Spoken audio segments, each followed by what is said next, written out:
네, 오늘은 너는 쓸모 있는 사람이다. 너는 쓸모 있는 사람이다. 라는 제목으로 하나님 말씀 증거하도록 하겠습니다.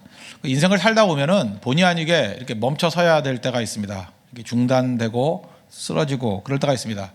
표현은 여러 가지를 합니다. 뭐 고난이다. 이렇게 표현 제일 많이 하고, 어떤 때는 낙담, 또 어떤 때는 뭐 막혔다. 제일 많이 쓰는 표현으로 슬럼프란 말을 많이 쓰죠. 나 요즘에 슬럼프야. 뭐 이런 표현 쓴다는 것입니다. 또는 뭐 침체라는 말을 쓰기도 합니다. 저는 이게 영적 침체라는 말이 제일 정확한 말이라고 생각합니다. 이 침체기에 빠질 때가 있다는 것입니다. 그러나 좀 긍정적으로 표현한다 그러면 인생의 쉼표다. 인생의 쉼표다. 하나님께서 쉼표를 주십니다. 쉴 수 있는 시간을 준다는 거예요. 그러니까 슬럼프라는 부정적인 말 쓰지 말고 인생의 쉼표다. 이렇게 이해하면 더 쉬울 수도 있다고 생각을 합니다. 그 쉼표라는 건 인생에 유익함을 줍니다. 어떤 성악가가 있는데, 김동범이라는 성악가가 있는데, 쉬지도 않고 계속 노래 부르면 어떻게 하죠? 쉼표 없이 노래 계속 불러 죽습니다. 그저 살인이에요, 살인. 숨 쉬면 죽는다. 그럼 진짜 숨 안 쉬고 뭐 죽던 그냥 죽던 죽어요. 반드시 숨을 쉬어야 되잖아요. 그죠? 그리고 또 하나, 쉼표가 왜 필요하냐? 우리 인생에도 쉼표가 필요한데, 살기 위해서 쉼표가 필요하고, 또 하나는 그 내용을 명확하게 하기 위해서도 쉼표가 필요하다는 것입니다. 그리고 띄어쓰기 같은 거 중요하다 그랬죠. 이 강박 환자들은요, 띄어쓰기를 안 해요. 그냥 모든 거 다 붙여가지고 빡빡하게 먹지같이 글 쓰는 사람이 있어요. 제가 한 1년에도 두세 통 그런 편지를 받아요. 강박 환자가 있으면 띄어쓰기를 안 해요. 팍팍하게 써가지고. 왜냐하면 띄어쓸 여유가 없는 거예요. 그러니까 마음의 쉼이 없는 거예요. 그래서 글도 보면 이렇게 쉼표가 있는 사람들 있잖아요. 이렇게 한 줄씩 줄 바꾸기도 하고 여유가 있는 거예요, 여유가. 근데 그게 없어가지고 팍팍하게 하는 사람들이 있습니다. 마음이 조급하다라는 거예요. 띄어쓰기가 얼마나 중요한지 알죠? 내용 정확하게 하기 위해서. 아버지 가방에 들어가신다. 그 대표적인 거 아니에요. 아버지, 거기서 쉬면 안 되죠. 아무리 호흡이 가빠도 아버지 가까지 가야 돼요. 아버지가 방에 들어가신다. 그래 의사 전달이 되죠. 아버지 가방에 들어가신다. 그 대표님이잖아요. 서울시 체육회 이렇게 불러야죠. 서울 시체 육회 이러면 이상하죠. 뭐 어떻게 했다는 거예요? 서울에서 시체를 뭐 육회에서 먹는다 이런 데까지. 재밌어 하니까 하나 더 할까요? 서울시 장애인 복지회. 그거 어떻게 하면 돼요? 서울시장 애인 복지회 이렇게 이러면 안 되죠. 그 뭐 서울시장이 뭐 이상한 일을 행해가지고 뭐 애인에게 복지관을 하나 만들어줬다 그렇게 되잖아요. 하나 더 할까요? 되게 재밌어하네. 하나 더 할까요? 예. 우리 사장님이 멋있대요. 무지개 같은 사장님. 띄어쓰기 잘못해요. 무지개 같은 사장님. 그러니까 쉼표가 얼마나 중요한지 아시겠죠? 어떤 사람은 나쁜 의도 아니에요. 굉장히 좋은 의도인데 쉬어야 될 때 안 쉬고 엉뚱한 데 쉬는 거예요. 그래서 능력이라는 게 뭔지 아십니까? 조금 힘들더라도 아버지까지만 하면 안 돼요. 아버지 가까지 해야 돼. 힘들어도 아버지 가 그러셔야 돼요.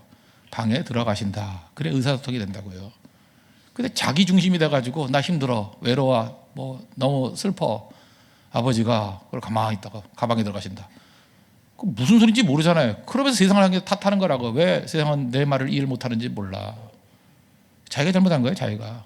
쉼이 중요합니다. 하나님께서 우리에게 쉼을 주셨어요. 6일 동안 일하고 7일째 쉬라. 그 리듬이에요. 밤에는 자고 새벽에는 새벽기도 나가라. 이게 다 리듬이에요. 리듬. 그죠? 뭐 시간 되면 성경하라. 이게 교회 리듬이 있거든요. 리듬 없이 하는 거 아니에요. 리듬이 있으니까 이번 성경하는 거죠. 리듬이 있으니까 대면 성경하는 거죠. 리듬이 있으니까 네팔 성경하는 거죠. 그 리듬이에요. 리듬 없이는 교인들의 힘을 끌어낼 수가 없어요. 그래서 신앙생활 자체가 리듬이에요. 리드미컬하게 신앙생활 할 때 제일 잘할 수 있다는 것입니다. 그래서 필요한 게 뭐예요? 쉼이 필요해요. 그 쉼을 우리는 쉼이라 그러지 않고 그 나쁘게 생각해요. 항상 침체기라고. 그래 침체기라고 합시다. 하나님께서 우리에게 허용하실 때도 있어요. 영적 침체가 와요. 뭐 가끔마다 이렇게 뭐 힘들어하는 사람도 있지 않습니까? 낙담되는 사람들. 그게 인생에서 필요 없는 게 아니에요. 필요한 겁니다. 그게 있으니까 회복이 되고 더 일취월장할 수 있다는 것입니다. 오늘 분석적으로 한번 설교를 할게요. 첫 번째, 영적 침체는 언제 오느냐는 거예요. 이런 쉼표가 언제 오느냐, 영적 침체가 언제 오느냐. 그 두 가지로 설명하겠습니다. 첫째는 외부적인 환경의 변화가 있을 때, 또 한 가지는 내 마음 가운데 마음이 무너졌을 때, 그때 침체가 와요. 이건 지금 뭐 메시지가 아니라 상황을 설명하는 거예요. 한번 보십시오. 외부 환경의 변화가 있을 때예요. 모세, 잘 나가는 모세입니다. 공주의 아들이라 칭함을 받고 공주의 아들이 됐습니다. 40살까지 잘 나갔죠. 그 모세의 일대기를 요약해 주는 게 그 스데반 집사의 설교에 나와요. 사도행전 7장 22절 보니까 모세가 애굽 사람의 모든 지혜를 배워 그의 말과 하는 일들이 능하더라. 당시 전 세계 모든 부와 그 다음에 문화 이렇게 다 모이던 곳이 애굽이거든요. 근데 애굽의 왕자로서 애굽 사람의 모든 지혜를 배웠대요. 애굽 사람의 모든 지혜를 배웠다는 것은 그 당시 세계의 모든 지식을 다 배웠다는 거예요. 석학이 됐습니다. 석학. 지식이란 지식은 다 배웠어요. 그의 말과 하는 일이 능하더라. 애굽 말 잘했다는 건 뭐예요? 지금 세계가 뭐예요? 영어죠. 영어도 아주 능통하게 하더라. 뭐 이런 거예요. 그죠? 하는 일마다 너무 잘하더라. 그 빠지는 게 뭐가 있어요? 전 세계 어딜 가도 다 써먹을 수 있는 그 유능한 인재더라. 그러니까 큰 능력이 있더라. 지혜가 있더라.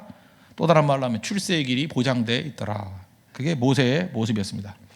그게 40살이에요. 40세까지. 40대의 특징이 무엇입니까? 비교적 안정을 추구하려고 그래요. 40대면 안정을 추구하려고 그래요. 애들 나오고 막 그러잖아요. 그 다음에 또 하나는 좀 보장된 인생을 살기를 원해요. 그 40대가 될 때까지 이렇게 안정이 안 되거나 보장되지 않으면 좀 불안해하는 것 같습니다. 잘 나가는 모세였는데 갑자기 어려서부터 교육받았잖아요. 동족, 자기가 히브리인이라는 걸 알았기 때문에 동족이 고통당하는 모습을 보고 너 왜 그래 하고 그 하다가 사람 죽이잖아요. 그죠? 그것이 또 숨기려고 그러는데 탄로가 나잖아요. 그래서 오늘 15절입니다. 바로가 이 일을 듣고 모세를 죽이고자 하여 찾는지라. 그래서 모세가 바로의 낯을 피하여 미디안 땅에 머물며 하루는 우물 곁에 앉았더라. 도망쳤습니다. 그러니까 원하든 원하지 않던 내가 이게 40살까지 쭉 가던 길이 갑자기 궤도수정이 돼가지고 엉뚱하게 될 때가 있다고요. 환경이 변하죠. 이것이 우리를 하여금 침체기에 빠지게 만들 수 있다는 것입니다. 왕자로 살다가 광야로 도망쳤어요.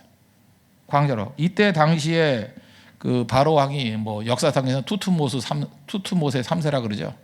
그때 보세요. 그 람세 뭐 이런 거 읽어보라고요. 보면은 그저 굉장히 강팍한 사람이고 모세의 라이벌을 느끼고 모세를 막 죽이려고 그러고 뭐 이런 얘기 나오잖아요. 뭐 그 비스무리할 거라고 생각합니다. 어떤 자기를 죽이고자 하는 그런 그 왕 투투모세 3세 굉장히 강력한 왕이었어요. 죽이고자 했다라는 것입니다. 그 여기서 우리 침체에 빠질 수 있다는 거예요. 여기서 할 수 있는 게 뭐죠? 갑자기 우리 인생의 길이 잘 나가다 막힐 때가 있어요. 뭐 이렇게 공부도 잘하고 쭉 나가서 승승장구 하는데 갑자기 취업의 문이 탁 막혀버린다. 그럴 수 있잖아요. 난 이제까지 실패가 별로 없었어. 그런 사람이 더 무서운 거예요. 한번 막혀놓으면 완전히 침체에 그냥 깊은 수렁에 빠질 수 있다는 것입니다. 그리고 아무리 거울을 보고 있는데 자기 같은 미모가 없어. 근데 결혼이 안 돼. 그거 이상하죠? 미치는 거예요. 그죠? 내가 아무리 봐도 내가 뭐 미모가 없나 실력이 없나 뭐 없나 착각일 수도 있지만 그래도 자기가 그렇게 생각하잖아요. 내가 뭐 빠지는 게 뭐가 있어 뭐 이러는데 탁 막히면 침체에 빠질 수 있죠. 또 갑자기 경제적인 어려움 뭐 국가에서 임신한다 그러지 않습니까? 갑자기 경제적인 압박이 와봐요. 당장 전기세도 낼 돈이 없어. 그거 한번 당해봐요. 그러면 막막하죠. 날씨는 또 추워. 더 추워진다 그러고 그럴 때 오는 그 압박감 있지 않습니까? 그때 침체에 빠진다는 거예요.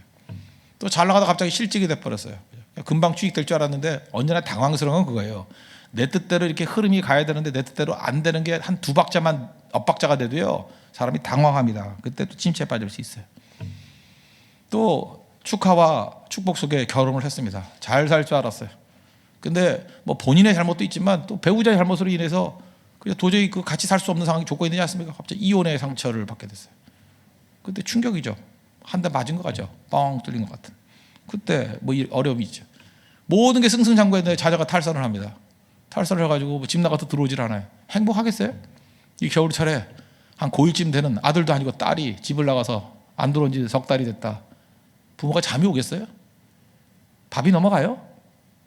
밥이 넘어가냐고. 밥 먹어도 문제지. 거기서 갈비 뜯고 있으면 너 뭐냐? 그러지 않겠어요? 딸은 지금 나가 있는데 그러니까 뭘 먹어도 문제, 안 먹어도 문제. 이거는 돌아오기 전까지 해결이 안 되는 거예요. 그런 거는. 그런 게 우리 인생 가운데 왜 없겠어요? 있지요. 또 사고 당하고 또 질병 가운데 있고 뭘 열심히 살았습니다. 이런 줄 알아서 배가 아파서 병원에 갔더니 암이라고 그러고 뭐예요? 그럼 인생이. 그럴 수 있잖아요. 지금 얘기했던 거 이것들이 다 예외적인 얘기입니까? 우리 인생에는 없어요. 이런 게. 이미 한두 가지 정도는 경험했을 거고 이제 이후에도 이런 충격은 계속 옵니다. 아니, 죽을 때까지 이거 없는 일이 어딨어요? 이게 다 있으니까 그 결국 질병으로 죽고 그러는 거 아니에요. 어려움 없는 사람이 어디 있어요? 다 어려움이 있죠. 환경의 변화 때문에 오는 영적 침체 분명히 있습니다. 모세가 그랬다는 거. 환경에 급격한 변화가 있었어요. 침체기에 들어갑니다. 또 하나는 외부 환경이 그랬습니다. 그럼 내면은 어떠냐? 이 어려움이 좀 지속이 되거나 어려움이 내용이 너무 강하면요, 그 충격을 받습니다. 충격. 그래서 뭐 트라우마라는 표현을 쓰기도 하는데 그럴 수 있어요. 그래서 마음 자체가 무너져 내린 것입니다. 마음이 다 무너져 버렸어요. 그거 어떻게 할 수 있느냐? 22절 보시죠. 2장 22절. 그가 아들을 낳음에 모세가 그의 이름을 게르솜. 아들 낳습니다. 아들 이름을 게르솜이라고 해서 게르솜. 타국에서 나그네 되었다. 원래 뜻은 뭐냐 하면 축출됐다, 추방됐다. 그게 게르솜이에요. 그러니까 이 게르솜이라는 이름을 지을 때 그 모세의 무드가, 마음의 무드가 어떤지 아시겠죠? 아, 나는 쫓겨난 사람이야. 나는 아무 희망이 없어. 나는 추방되었어. 내 인생은 나그네야. 나그네라는 말에는 약간 좀 낭만도 있죠. 우리말로는 객이라는 말이 더 좋아요. 옛날에 객. 객도 그냥 객이라 그러면 아니고 우리가 제일 불쌍한 걸 객사라 그러죠. 객사. 누가 객사했다 할 때 그때의 객. 그때의 객이라는 개념. 객이 되었다는 거예요. 나는 의지할 곳 없다. 그러대. 의지할 곳 없다. 게르솜이에요. 게르솜이 객이야, 객. 나는 나그네다. 그냥 나는 쫓겨났다. 그 무드였다는 것입니다. 그러니까 얼마나 힘들겠어요. 지금도 그런 사람 있죠. 나는 쫓겨났어. 뭐 의지할 곳 하나도 없어. 난 도대체 뭘까? 자기의 그 nothingness, 아무것도 아님. 그런 거를 느낄 수 있다는 것입니다. 그러다가 23절 보십시오. 여러 해 후에 애굽 왕은 죽었고, 그렇죠. 누구예요? 투트모스 3세. 자기를 죽이라는 애굽의 왕이 죽었습니다. 죽었으면 우리 같으면 어떤 생각이 돼? 이제 재기해야지. 그런 마음 먹어야 될 거 아니에요? 안 그래요? 내가 이제 의욕을 가지고 뛰어야지. 그런데 모세를 죽이려 갔던 애굽 왕이 죽었다 그러는데 재기할 마음도 없어요. 그냥 여전히 양이나 치고 살자. 이게 무슨 얘기입니까? 의욕이 사라진 거예요. 여러분 슬럼프가 뭔지 아십니까? 침체가 뭔지 아십니까? 의욕이 없는 거예요. 그냥 그날 사는데 뭘 얘기 들으면 이렇게 꿈이 있고 비전이 있고 가슴이 설레이고 그러잖아요. 고성 성교 간다 그러면 그냥 멍한 거예요. 고성 방가나 하지 마. 뭐 이러고 있고 아무 생각이 없어요. 아무 생각이. 이제 그러고 있다고요. 그 왜 그래요? 그게 슬럼프예요. 무슨 얘기를 들었을 때 지나가는 얘기, 남들이 하는 얘기만 듣고도 막 의욕이 살아나고 꿈이 살아나면 그게 충만한 상태고, 침체 상태에 놓였을 때는 의욕이 없다니까. 의욕이. 네 대적이 죽었어. 그래도 그러니? 그러고 그래서 어쨌단 말이야. 그리고 자기 일 한다는 거예요. 40년 동안의 공백기가 그의 꿈 다 무너뜨렸어요. 옛날에 자기가 대단한 존재였어요. 그지? Everybody. 근데 지금 nobody예요. 그죠? 모든 everything, 모든 것을 다 갖춘 사람인데 지금 nothing이에요. 아무것도 없어요. 40년 동안에 이렇게 다 무너지게 되었다는 것입니다. 이런 소망이 다 사라진 거의 최극단이 뭐냐? 자살 충동이에요. 저는 이제 목사다 보니까 이제 자살하려는 사람을 많이 만나지 않습니까? 만나고 얘기도 나누고. 공통점은 다 그거예요. 아무 희망이 없다는 거예요. 아무 희망. 그러니까 목사님 하는 얘기대로 내가 5년 지났다고 합시다. 뭐가 변화돼요? 이런 식이에요. 시간이 돼도 지나도 변화될 게 뭐가 있냐는 거예요. 그러니까 무의미함을 느끼고 살아서 뭐 하냐는 거예요. 살아서. 살 힘이 없다라는 거예요. 당장 밥 먹을 힘도 없다라는 거예요. 밥 먹을 힘이 없다 그러는데 밥 사주면 또 잘 먹어요. 그 참 이상한 사람이에요. 그래서 죽으려고 하는 사람 밥이라도 사줘야 돼요. 왜? 그 소망을 생기게 만들어야 되니까. 어쨌든 간에 소망이 없는 거예요. 소망이. 완전한 소망이 사라지는 거. 그래서 자살은요, 한 가지라도 소망의 빛이 비춰지면 절대 안 죽습니다. 사람은 그것 때문에 사는 거예요. 그것 때문에. 그래서 자살하려고 하는 사람들 고성성교 데려가야 됩니다. 데려가가지고 자꾸만 뭐 일시키고. 그래서 한 명이라도 살아나는 걸 보면 아, 이거라도 내가 할 가치가 있구나. 자기 가치를 깨닫게 되면 일어서게 된다는 거예요. 봉사활동 시키잖아요. 그게 다른 사람을 섬기는 게 아니에요. 내가 살아나는 거지. 내 소망이 살아나는 거예요. 내 가치를 깨닫게 되는 거죠. 하여튼 모세 상태가 이런 상태였습니다. 환경적인 변화로 인해서 무너져 내리고 마음이 무너져 내리고 다 무너져 내렸다는 거예요. 그럼 궁금한 건 이거예요. 두 번째 단락. 하나님은 뭐 하고 계시냐는 거예요. 하나님 뭐 하세요? 전능하신 하나님이라며, 우리 사랑하시는 하나님이라며, 공가고의 하나님이라면서요. 공급하시고 가르치시고 고쳐주신다면서요. 하나님 뭐 하세요? 하나님 뭐 하십니까? 하나님이 그때 일하는 내용이 괄호같이 나요. 하나님의 괄호. 제가 이렇게 이름 붙였어요. 2장 23절부터 25절. 하나님의 괄호예요. 사실은 이 문맥으로 볼 때는요, 2장 22절에서 그냥 3장 1절로 넘어가도 돼요. 그렇죠. 2장 22절 보세요. 그가 아들을 낳음에 모세가 그의 이름을 게르솜에 하여 이르되 내가 타국에서 나그네가 되었음이라 하였더라. 그리고 3장 1절 넘어가요. 그 다음에 모세가 그의 장인 미디안 제사장 이들의 양떼를 치더니, 뭐 어색한 거 하나도 없죠. 그렇잖아요. 2장 22절에서 3장 1절로 넘어가야 자연스러워요. 그냥 그게 흐름이잖아요. 흐름. 그런데 2장 23절부터 25절까지 괄호가 있어요. 괄호. 모세의 이런 무너져 있는 상황 속에서, 침체된 상황 속에서 하나님은 여전히 일하고 계신다는 거예요. 22절, 23절부터 보겠습니다. 여러 해 후에 애굽 왕은 죽었고 이스라엘 자손은 고된 노동으로 말미암아 탄식하며 부르짖으니 그 고된 노동으로 말미암아 부르짖는 소리가 하나님께 상달된지라. 하나님이 기도를 들으셨다. 하나님이 그들의 고통 소리를 들으시고 하나님이 아브라함과 이삭과 야곱에게 세운 그의 언약을 기억하사, 하나님은 기억하셨다. 하나님이 이스라엘 자손을 돌보시고 하나님이 그들을 기억하셨더라. 하나님은 돌보시고 기억하시고 약속은 계속 진행되고 있더라. 잊지 마십시오. 여러분들 침체기에 놓이고 아무 소리도 안 난다 할지라도 여러분이 모를 뿐이에요. 하나님의 과로가 있어요. 내 인생에 대한 과로가 있어요. 하나님 일하고 계세요. 하나님 바라보고 계셔요. 우리 모든 것을 다 알고 계셔요. 컨트롤하고 계신다고. 하나님 모든 것을 주관하고 계신다는 거예요. 하나님은 변화가 없습니다. 특별히 요즘에는 제가 인생을 52년 살다 보니까, 요즘에 그래서 내가 52세기 때문에 오이로 만든 걸 좋아해요. 뭐 오이 무침도 좋아하고. 그 전에 제가 오이를 좀 많이 먹으려 그래요. 52세입니다. 오이. 왜 웃겨요? 웃기려 아니야. 나한테는 되게 중요한 얘기인데. 근데 이제 인생을 살다 보니까 중요한 게 뭐냐? 사람들이 이제 보는 눈이 좀 바뀐 것 같아요. 보는 눈이 어떻게 바뀌었느냐? 그 기복이 없는 사람이 있죠. 어떤 약속을 했다 그러면 꾸준하게 그 자리를 지켜주는 사람의 가치, 이건 굉장한 가치가 있다는 걸 느끼게 됐어요. 그리고 편견인지 모르지만 왜 전통적인 사회에서, 지금은 아닐 수 있지만 왜 여자보다 남자가 더 이렇게 일에서 앞서갔나? 여자들은 이게 스타일상 기복이 있어요. 업앤다운이 커요. 이게 상징적인 기복 때문에 그런지 모르지만 남자는 이제 그거 안 하는 훈련을 받았던 것 같아요. 어려서부터. 이 기복이 있으면 얻어 터졌거든.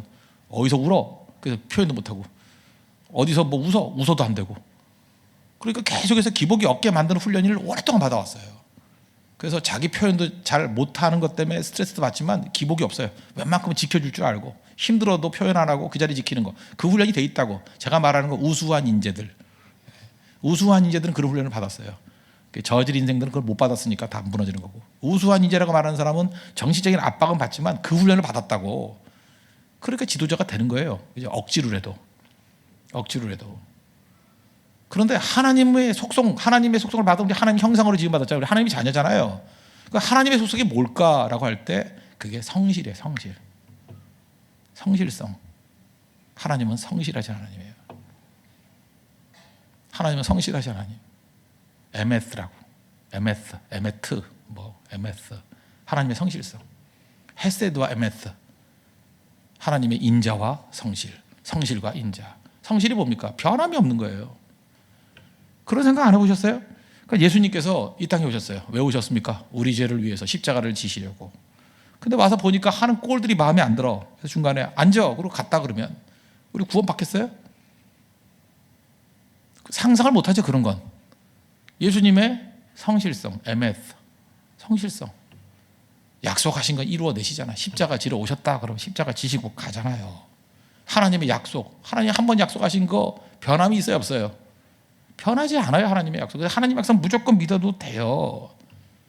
그게 중요한 거라고. 여러분, 어떤 사람을 갖다 이렇게 평가할 때 그 사람의 일관성, 그 사람이 성실성이 있느냐 없느냐, 있나 없나, 이게 되게 중요한 거예요. 또 제 얘기 비슷한 거예요. 어떤 날 예배를 갔더니 새벽 기도에 나왔다 안 나왔다 담임 목사가 있다. 그리고 교인도 나왔다 안 나왔다 해요. 알아요? 나왔다 안 나왔다. 들었다 놨다. 그래요. 그런 노래만 듣고 아무것도 아니에요. 거기 갔더니 거기 항상 있더라요. 항상 가더라. 끝장을 볼 때까지 가더라. 그게 얼마나 중요한지 아십니까? 그게 하나님의 속성이에요. 그걸 기르셔야 됩니다. 그거를. 보이지 않는 하나님이라 할지라도 약속은 변함없어. 보이지 않는 하나님인데 그 사랑은 변함이 없어. 그의 백성을 사랑하실 때 끝까지 사랑하셨다. 그의 사람을 사랑하실 때 끝까지 사랑하셨다. 그게 하나님의 속성이, 예수님의 속성이에요. 그러므로 흔들리지 말고 그 하나님 믿고 의지하는 게 필요하다는 것입니다. 그 눈에 보이지 하나님이 하셨던 일이 뭐예요? 모세 훈련시키셨습니다. 3장 1절 보세요. 모세가 그의 장인 미디안 제사장 이돌의 양떼를 치더니, 이게 아무것도 아닌 것 같이 보입니까? 잘 보세요. 양떼를 치는 목동으로 훈련했어요. 사실 왕자였던 사람이 목동이 됐다 그러면 외부 사람들이, 인간이 얼마나 천박하냐, 인간의 눈으로 볼 때는 어때요? 참 한심한 인생이 되었구나. 왕에서 목동이 뭐야? 그러잖아요. 왕에서 목동이 뭐야? 근데 한번 생각을 해보세요.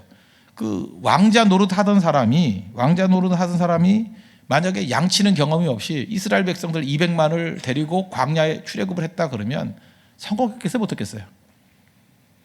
못했습니다. 왜? 모세는 왕자병이 아니라 본인이 왕자니까 왕자병에 그냥 걸려 있는 거예요. 아시겠어요? 물이 없다 그러면 무엄하다 뭐 이러고, 무엄하다 뭐 저는 몇 명 직절 처분하라 뭐 그러지 않겠어요?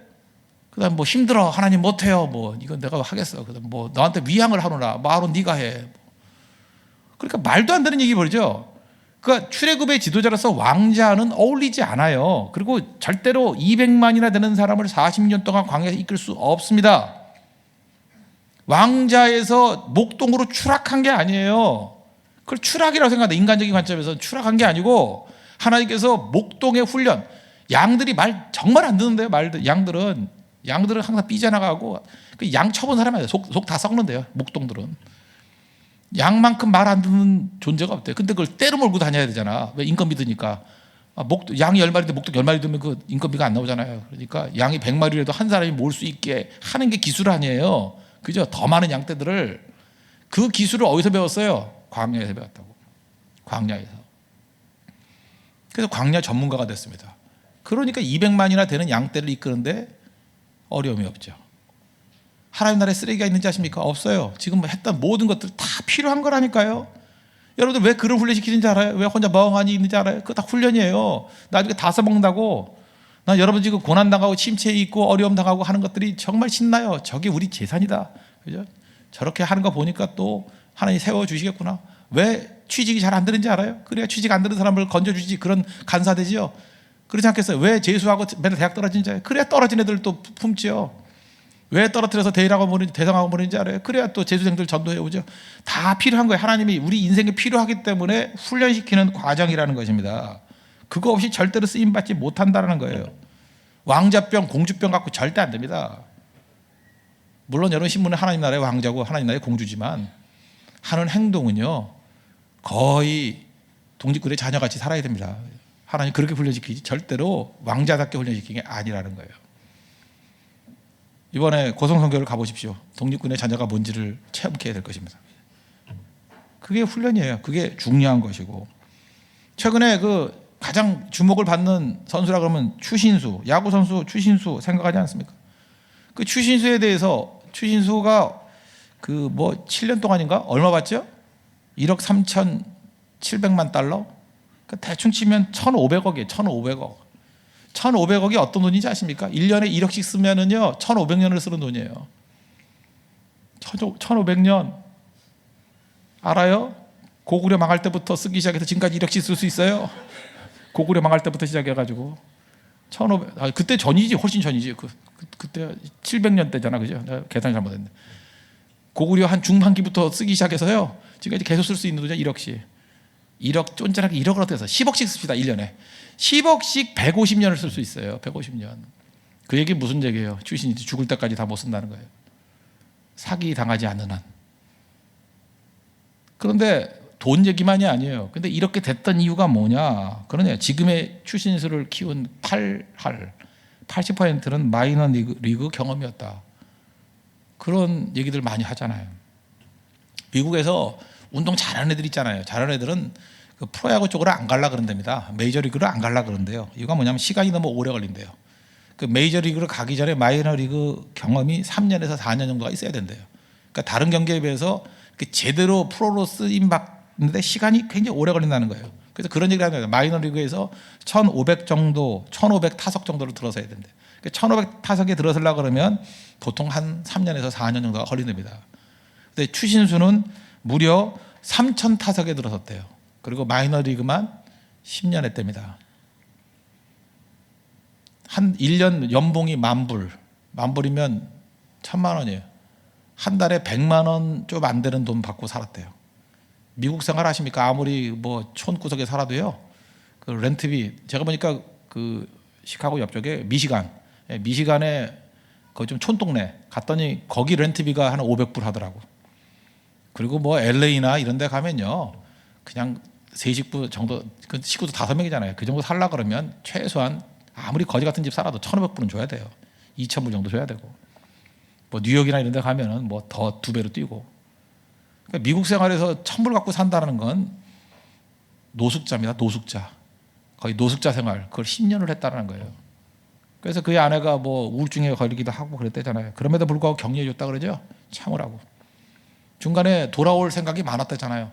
그때 부산에 있는 친구, 자기보다 야구 더 못하는 돼지 이대호. 이대호는 몇 억씩 받는다 그러고 계속 먹어서 살은 더 찌고. 그래서 자기는 말라가고. 그때 유혹이 없었겠어요? 그냥 한국으로 돌아갈까? 한국에 돌아오면 몇 억은 받잖아요. 그죠? 그런데 그때마다 아내가, 여자가 할 수 있는 제일 좋은 일 중에 하나가 뭐냐면 남자를 좀 격려해 주는 거예요. 10년을 버텼대요. 지금 이 추신수의 별명이 뭐예요? 출루기계라 그러죠. 출루머신이라고. 출루를 뭐 4할 2푼인가 뭐 10번 나오면은요 한 4.23회 정도 출루를 해요. 출루머신이래요. 이유가 뭐냐? 마이너리그에서 배운 거래요. 마이너리그에서. 그래서 투 스트라이크 다음에 그 기록을 봤더니 투 스트라이크 3볼에서 무려 0.577이니까 5할 7푼. 그러니까 투 쓰리까지만 가면은 반 넘게 안타를 친 거예요. 거기다가 노볼 투 스트라이크에서는 3할. 그러니까 추신수는 투 스트라이크 먹으면 우리는 불안하다 그러는데 오히려 그때 안타가 나올 확률이 훨씬 더 높다라는 거예요. 이게 어떻게 된 일이냐라고 물어봤더니 마이너리그에서 배운 거래요. 마이너리그에서 무조건이래요. 투 스트라이크 되고 난 다음에는 타격 자세를 바꾸지 않으면 혼난대요. 길게 잡고 있다가 투 스트라이크 되면은 짧게 잡고 그 다음에 무조건 그죠, 스탠스를 넓게, 이 다리를 넓게 하고 짧게 잡고, 그러니까 안정감 있겠죠. 흔들리지 않으니까. 그죠? 짧게 하고 그 다음에 거의 포수 밑까지 들어오기 전까지 공을 쳐다봐야 된대요. 마지막 순간까지. 어떤 때는 막 들어간 걸 빼내가지고 쳐야 되는데 그 정도로. 이건 과장인 거 아시죠? 어쨌든 간에 볼 수 있는 제일 마지막까지 밑에 들어가기 직전까지 봐야 된다는 거예요. 그리고 치니까 오래 보니까 제대로 맞출 거고, 그렇잖아요. 스탠스가 넓으니까 흔들리지 않을 거고, 단타라도 안타는 완전히 쳐내잖아요. 자기도 모르게 마이너리그 10년 하면서 그게 몸에 뱄대요. 그래서 보통 선수들은 투 스트라이크 되면은 아웃될 가능성이 큰데 추신수는 반대예요. 투 스트라이크 되면은 새로운 엔돌핀이 나오는 거야. 새로운 가능성. 아니 투 스트라이크 3볼에서 글쎄 5할 7푼 7리 이게 말이 돼요? 이건 어마어마한 거죠. 야구에서 5할이라는 건 이게 타율이 아니에요. 이건 거의 기계죠, 기계. 이런 일 때문에 강력한 선수가 됐다는 것입니다. 그러니까 추신수를 만든 8할은 마이너리그에 했다. 난 그 기사를 보면서 느꼈던 게 뭐냐, 모세가 생각났습니다. 모세를 만든 8할은 광야였다. 그렇잖아요? 8할이 뭐예요? 모세를 만든 99%는 광야였다. 그럼 하나님께서 여러분들 어떤 사람 만드시길 원하겠습니까? 반드시 훈련시키고, 하나님은 안 보이시는 것 같이 보이지만 안 보여야 훈련이 되지. 그렇잖아요? 누가 와가지고 계속해서 뭐 위로해주고, 엄마가 와가지고 도시락 싸주고, 뭐 신수야 네 신수가 왜 이러냐 그러면서 그 계속 위로해줬다 그러면 엄마 보고 싶어 그러고 갔을 거 아니에요. 끊어야죠. 끊고 눈물과 함께 빵 먹어야죠. 눈물과 함께 밥 먹어야죠. 그 과정이 추신수를 만들었다. 그 과정이 모세를 만들었다. 그걸 모든 걸 다 보고 계신 분은 하나님이시다. 이게 오늘 메시지예요. 여러분 침체기에 놓여 있고 힘들다 그러고 어려움 있다 그럴 때 하나님 여전히 바라보고 계신다고. 여러분 믿습니까? 그 하나님 믿고 의지해야 돼요. 내가 고통받고 내가 눈물 흘리고 힘들 때 하나님이 버려둔 게 아니에요. 여전히 바라보고 계시면서 너는 그릇이 달라. 훈련 받아야 돼. 너 양이 저게 그냥 양인지 아냐? 양 속속이지. 양보다 더 속속이는 200만이 기다리고 있어. 또 걔네들 끌고 가야 될 거 아니야. 너 출애굽의 영웅이야. 너한테 이스라엘의 운명이 달려 있어. 가나안 땅의 새로운 나라에 세울 수 있는 뿌리가 너야. 그리고 모든 구약의 전형이 모세 아니에요. 모세 네가 출발이야. 야, 출발인데 그 정도 고생하고 그 정도 훈련 안 받고 어떻게 출발이 될 수 있겠니? 우리 교회도 개척교회니까 출발하는 교회 아니에요. 그리고 고생해야죠. 연단 받아야죠. 종자 신앙이 좋아야죠. 그래야 이후에 5년 10년 이후에 탄탄한 교회 되죠. 그거 아니에요. 그게 부르신 그 영광스러운 고난이지 그게 왜 개고생이에요? 아니죠. 하나님 앞에서 여러분 그런 마음을 가지고 주의 은총 가운데 하나님 바라보시고 훈련시키신다. 그 하나님을 찬미하는, 믿고 의지하는 하나님의 거룩한 백성 되기를 바랍니다. 그러면 하나님께서 세 번째 단계, 그럼 언제부터 이 사용하시도록 불을 붙이시냐, 점화시키시느냐, 하나님의 임재를 체험해야 된다는 것입니다. 그래서 이 침체기에 불이 확 붙어가지고 변화받는 사람을 변화되는 시점이 언제냐? 하나님의 임재를 체험하는 거. 그게 바로 뭐예요? 예배죠. 우리 3장 2절부터 5절까지인데 2절만 보겠습니다. 여호와의 사자가 떨기나무 가운데로부터 나오는 불꽃 안에서 그에게 나타나시니라. 그가 보니 떨기나무에 불이 붙었으나 그 떨기나무가 사라지지 아니하는지라. 그러면서 쭉 나오죠. 살아계신 하나님의 임재를 맛봤습니다. 언제 우리 맛봐요? 예배 때. 오늘 이런 예배 때. 분명 오늘 예배 때 하나님의 성령께서 이런 마음을 터치해 주실 거예요. 하나님 만나 주신다고. 하나님 내게 하시는 말씀이구나. 이상하다. 내 사정 하나도 모를 건데 왜 이게 목사의 입술을 통해서 하나님이 나를 터치해 주시지? 하나님 날 만난다고요. 그래 내 인생에 그 갈등하던 문제의 답을 찾았어. 이게 나올 거라 분명히. 성령께서 그렇게 알려주시는 거예요. 오늘 하필이면 왜 출애굽기 2장을 했을까? 그렇지 않아요? 연초부터 왜 저렇게 어두컴컴한 설교를 할까? 다 여러분 때문에 그래요. 저도 끌려가지고 한 거예요. 할 수 없다. 딴 거 설교하려고 그러다가 그거 포기해버리고 이걸 하게 된 거라고. 분명히 하나님께서 여기 들려줄 사람이 있는 거고, 적어도 이 자리에 없으면 뭐 그저 인터넷을 통해서 듣는 사람 통해 주시고자 하는 말씀이 있는 거라고. 분명히 증거된 말씀은 전달받을 목표가 있다고요. 하나님 향망 없이 쏘는 화살이 아니에요. 분명히 가서 꽂힐 거라고. 그 말씀이 우리를 살리는 거예요. 하나님의 임재를 체험해야 된다는 것입니다. 하나님만 만나면 존재가 변화됩니다. 하나님 만난 인생과 안 만난 인생은 하늘과 땅 차이라는 거예요. 그래서 여러분들 절대로 예배를 소홀히 하면 안 됩니다. 마귀는요, 하나님 임재를 체험 못하게, 그래야 오발탄되고 그래야 불발탄되거든요. 예배 따라하게 만들어요. 슬럼프가 뭐예요? 슬럼프가 장기화돼버려. 슬럼프에서 타 죽는 사람의 특징이 뭡니까? 예배 떠나 예배. 예배를 우습게 여기고, 그리고 마음 가운데 예배 말고 딴 거 열심히 하면 되겠다 이런 마음을 줘. 그래서 뭐 열심히 뭐 체력이나 닦을까 하면서 뭐 피트니스 센터나 다니고, 뭐 교양 프로그램 없나 해서 뭐 바둑이나 배우고 뭐 이러고 다닌다고요. 그러니까 마음을 딴 데 두려고. 그게 무너지는 거죠. 계속해서 이런 일이 벌어지는 거죠. 슬럼프가 뭔지 아십니까? 지루한 거예요. 슬럼프는 지루한 거예요. 안 그래요? 광야 지루하지 않아요? 40년 동안 광야 생활해봐. 얼마나 지루해요. 슬럼프란 게 딴 게 아니에요. 지루한 거예요. 그러니까 어떤 사람이 나 심심해 죽겠어. 그게 슬럼프예요. 심심할 리가 없다. 근데 하나님 만나면 절대 안 심심해요. 불이 확 붙어버린다고. 심심해 하니까 잠만 오는 거죠. 왜? 시간이 안 가니까. 잠 안 오니까 밤에는 또 잠이 안 오죠. 깨고 또 새벽기도 갈 때쯤 되면 또 잠이 오죠. 마귀가 그런 식으로 우리를 무너뜨리는 거예요. 그죠? 심심한데 할 일은 없고, 드라마도 보고 봐도 재미없잖아요. 근데 어렵게 한 번만 리듬을 끊고 한번 나와봐요. 새벽마다 활기가 있잖아요. 불이 있잖아요. 그 안에 깊이 있는 재미가 있잖아요. 소망이 생기잖아요. 길이 열리잖아요. 예배 중심이 될 때만 비로소 우리가 변화될 수 있다는 것입니다. 하나님께서 작은 단서를 주셔요. 3절 보세요. 이에 모세가 이르되 내가 돌이켜 가서 이 큰 광경을 보리라. 떨기나무가 어찌하여 타지 않은고 하니. 호기심이 생겼어요. 불이 붙었는데 안 타네. 이게 중요한 거예요. 우리 인생 가운데도 이렇게 호기심이 생길 만한 일이 있다고. 그래서 뭐 안 타는 나무도 있는가 봐. 그리고 또 자야지. 이러면은 끝나는 거예요, 인생이. 궁금해야 돼요. 좀 궁금해야 돼. 제가 그 얘기했잖아요.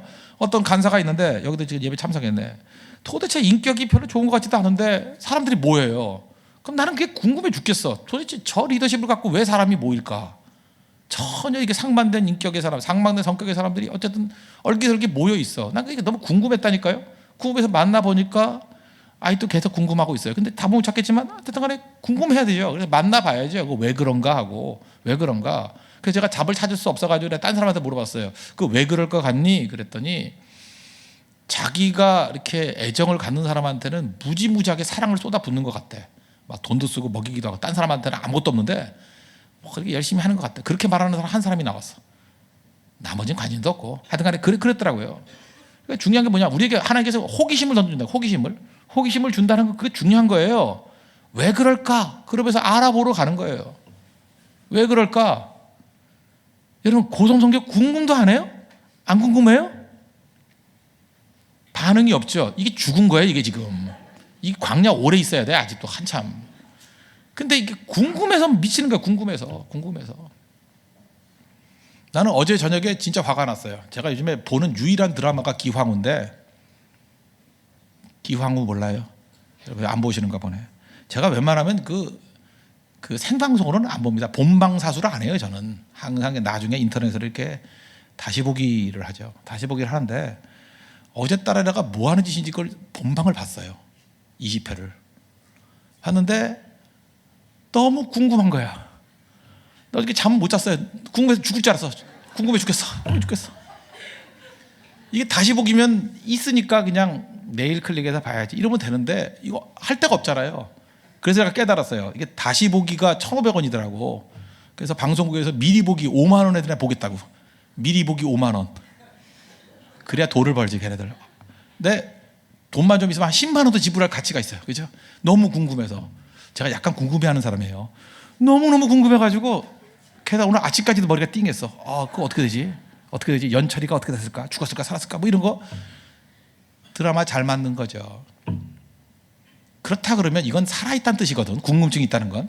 또 잘난 척하죠. 예, 살아있다는 거예요. 궁금증이 있다는. 개도 키워보세요. 개가 늙었다는 뜻이 뭔지 알아요? 일단 걸음이 어기적해. 속도가 느려지고 호기심이 없어요. 개가. 옛날에 우리 하늘이도요. 어렸을 때 2살 때는 얼마나 호기심이 많았는데 온 세상이 다 호기심이었어. 이제 호기심이 점점 사라져요. 그냥 세상을 관조하면서 그런 게 인생이야. 이러는 식으로 쳐다봐요. 그죠? 그러니까 걔는 죽을 때가 이제 다 된 거죠. 젊음이 딴 게 아닙니다. 빨리 걸으세요. 그래 젊은 거고 또 하나 젊음이 딴 거 아니에요. 호기심이 호기심. 80세의 모세 궁금했잖아요. 왜 떨기나무가 안 타는가? 거기서 다가가서 하나님 만났다는 거예요. 하나님께서 여러분에게 작은 호기심 던져줍니다. 호기심을 버리지 마십시오. 그게 불꽃이에요. 호기심의 불꽃. 야, 고성 성교 너무 궁금하다. 하나님 어떻게 역사할지 궁금하다. 야, 대만 성교 너무 궁금하다. 예배가 궁금하다. 차라리 너 나 없을 때 부흥 일어나면 어떡하나. 이런 궁금증, 조바심 이런 것들이 불을 붙여가지고 사람을 변화시킨다는 거예요. 이게 하나님이 일하실 때 쓰시는 방법입니다. 하나님의 임재체험. 그래서 내가 없을 때 부흥이 일어나겠다. 이걸 정말 재앙으로 여기고 하나님 말씀만을 붙들고 나갈 수 있는 하나님의 거룩한 종 되기를 바랍니다. 그럴 때 하나님께서 여러분 놀랍게 사용해 주신다는 거예요. 오늘도 여러분 마음속에 호기심의 불을 붙여주실 것입니다. 성령이 주시는 자극이에요. 그걸 가지고 힘차게 하나님께서 어떻게 일하실 것인가 그걸 바라보고 나아가는, 그래서 열매 거두고 승리하는 우리 믿음의 신실한 종 되기를 축원합니다. 기도하겠습니다. 우리 다 같이 하나님 앞에 간구하겠습니다. 하나님께서 우리에게 쓸모있는 사람으로 사용해 주십시오. 하나님 만날 때만 비로소 그런 일이 벌어집니다. 하나님 만나서 변화받고 승리의 길로 나가는 종들에게 다 같이 하나님 앞에 간구하도록 하겠습니다.